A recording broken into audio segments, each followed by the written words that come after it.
God's covenants with His people had conditions. If His people obeyed the conditions, they'd be blessed. But if they disobeyed, they'd be cursed. For example, their disobedience had gotten them exiled from the Promised Land. And because prophecy was fundamentally a tool God used to motivate His people to obey His covenant, it was also fundamentally conditional. In other words, the prophecies about Israel's restoration were conditioned upon Israel's repentance and renewed covenant obedience. The Old Testament prophet Jeremiah explained this fundamental conditionality in Jeremiah chapter 18. In that chapter, he described his visit to the potter's house, where he saw the potter shaping clay. When the vessel didn't turn out the way the potter wanted, he reshaped the clay according to his own preference and discretion. Listen to what God said about the potter's work in Jeremiah chapter 18, verses 6 through 10. O house of Israel, can I not do with you as this potter does? If at any time I announce that a nation or kingdom is to be uprooted, torn down, and destroyed, and if that nation I warned repents of its evil, then I will relent and not inflict on it the disaster I had planned.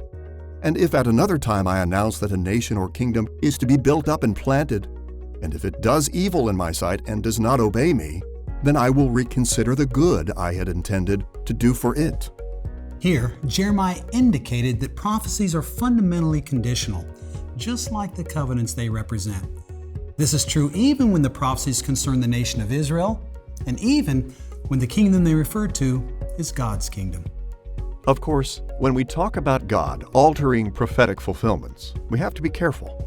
When God swears or takes an oath or makes a covenant, those promises are absolutely sure. But not everything God says is a promise. And when prophecies don't include promises, their fulfillment isn't guaranteed. The patriarch Abraham clearly understood this. In Genesis chapter 15, verses 7 and 8, God said that Abraham would possess the promised land. But that wasn't enough to convince Abraham that it would necessarily happen. So Abraham asked God to turn his prophecy into a covenant promise. The prophet Daniel also understood this principle. Around a generation after Jeremiah's ministry, Daniel ministered to God's people that were living in exile in Babylon. They had been exiled, of course, because they had ignored Jeremiah's warnings and refused to repent. Daniel observed that their exile might be coming to an end. According to Jeremiah chapter 25, verses 11 and 12, the exile was supposed to last 70 years. So, when those 70 years had passed, Daniel prayed for God to restore their kingdom. But as we read in Daniel chapter 9, the people were still breaking God's covenant law. Daniel knew that God might have mercy on them despite their sin, but he also feared that God might choose to extend their covenant punishment. Sadly, his fears were well-founded. Rather than ending the exile, God multiplied it 7 times, extending it another 490 years.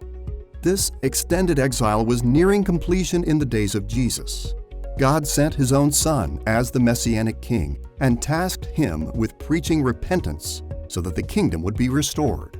Mark chapter 1, verse 15 summarizes Jesus' preaching this way. "The time has come," Jesus said. "The kingdom of God is near. Repent and believe the good news."